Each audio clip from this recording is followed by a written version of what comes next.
Next topic in macroeconomics decision makers is households.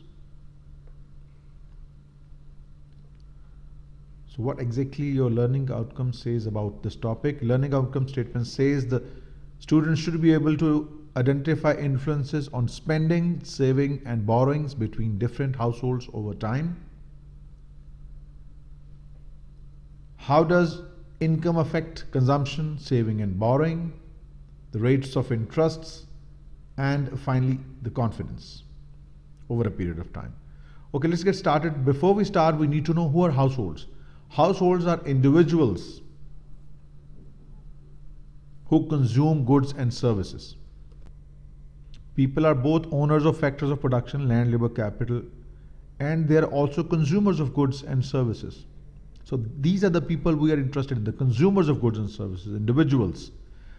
These individuals earn money to buy the goods and services they want, and these are the economic agents, the households that we are interested in. We want to know what influences their spending, called consumption, what influences their savings and borrowings. So let's see first the factors affecting spending of households. So how much a household would spend, consume, depends upon the level of income. How much you will consume, your consumption expenditure, will depend upon the level of income. The income a person has left over after paying taxes, after social security contribution, which you call the disposable income, this is what determines what your level of spending would be. So basically, let's say if your gross income is $10,000 per annum, for example, and out of this you paid taxes for $3,000 and social contribution, federal insurance contribution, etc. There are many deductions in the US. So what is left over is called disposable income. Now this is what determines the level of your consumption. If your disposable income is high, the household is expected to spend more. The consumption is expected to be high. So the more disposable income a person has, then the more their potential consumer expenditure on goods and services would be. They'll spend more. And they will be also able to save more. If you have more disposable income, you'll spend more, you'll save more. Then the question that we should ask is that why would a household spend? What motivates a household to spend money? People buy goods and services to satisfy their wants and needs. Consumption basically involves the using up of goods and services to satisfy wants. In economics, we call this term as utility. So in general, people will choose to spend their disposable incomes on consuming those goods and services that provide them with the most satisfaction or utility. Right, so that is the person with the given disposable income will spend his money in a way so as to maximize his satisfaction, maximize his utility. Right, so we have got a fuller idea that what affects spending. The disposable income affects spending. If a person has high disposable income, then he is expected to consume more, spend more to attain satisfaction or utility. Now the question is that, is it only the disposable income that determines the level of spending or consumption? The answer is no. There are other factors as well. Disposable income is one of the major factors that affect the spending. Then we have wealth as well. The level of wealth a person owns. So the more wealthy people feel, the more wealth they have, the more likely they are able to spend more on goods and services. So basically the level of wealth also determines your spending. Consumer confidence. Consumer confidence means that if you as a consumer, as a household, if you feel that you will continue to receive income, you are confident about the future economic circumstances.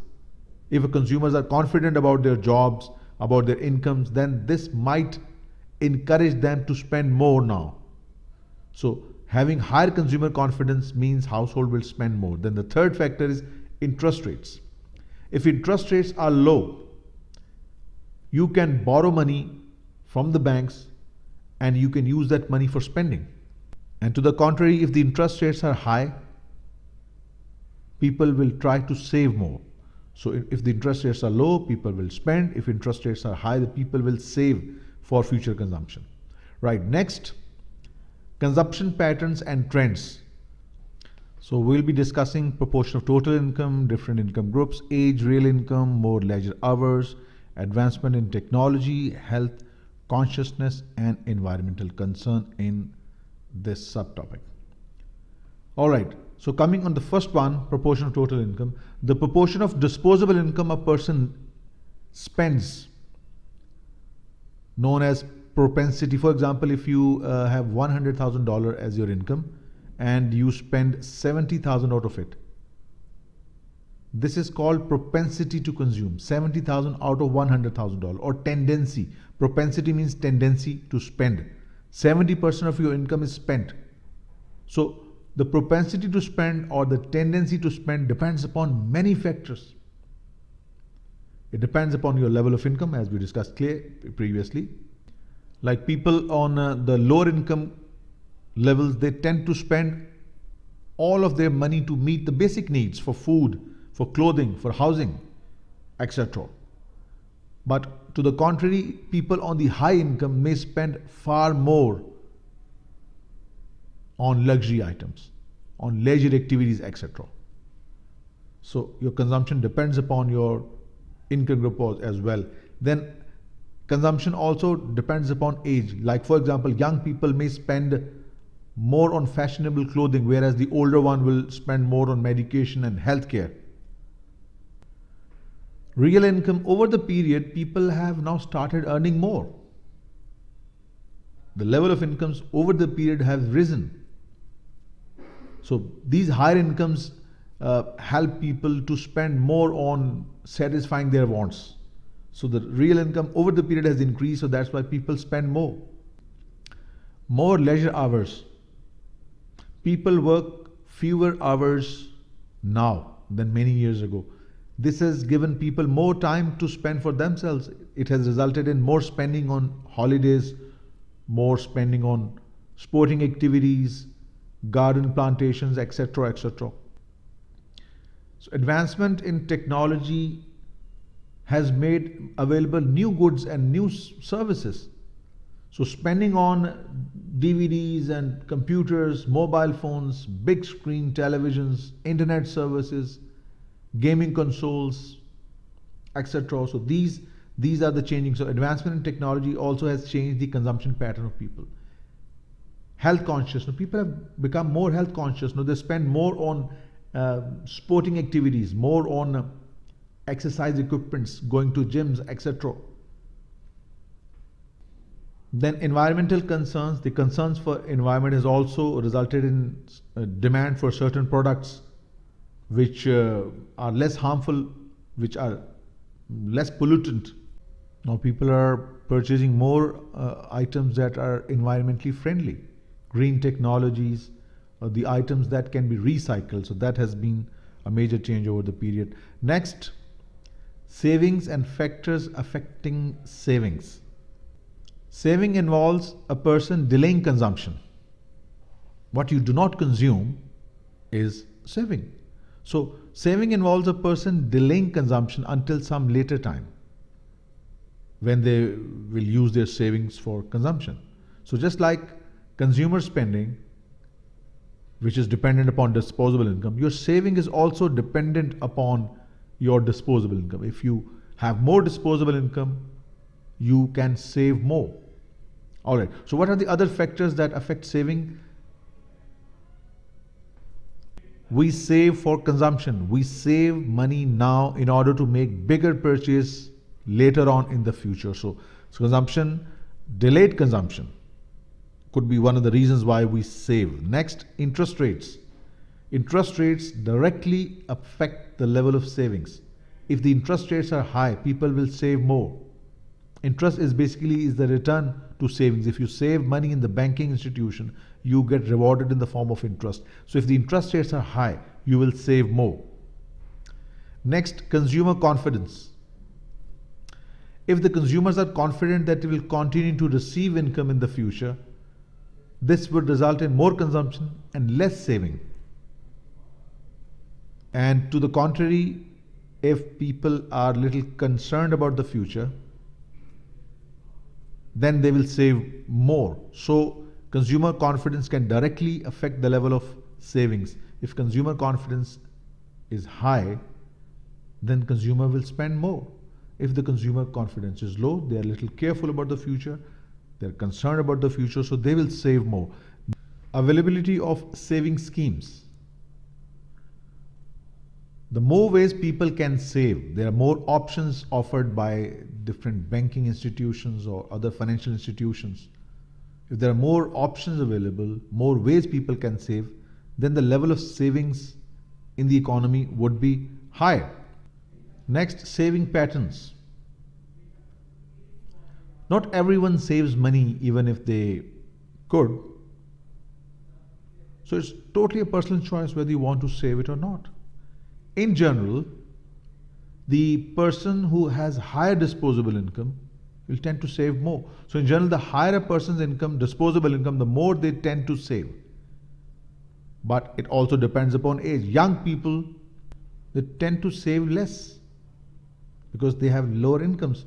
But comparatively, those in the middle-aged group, they tend to save more because they need to save the money for their children's education, their marriages, etc. So age also determines the different pattern of saving. Then consumer confidence, as we previously discussed, that if the consumer confidence is high, there will be more saving, and if the consumer confidence is less, then the saving would be lower. Next, borrowings and factors that affects borrowings. Why people borrow? People borrow money for consuming goods and services. They borrow money for going on a holiday trip. They borrow money to construct a home. They borrow money to acquire a new car.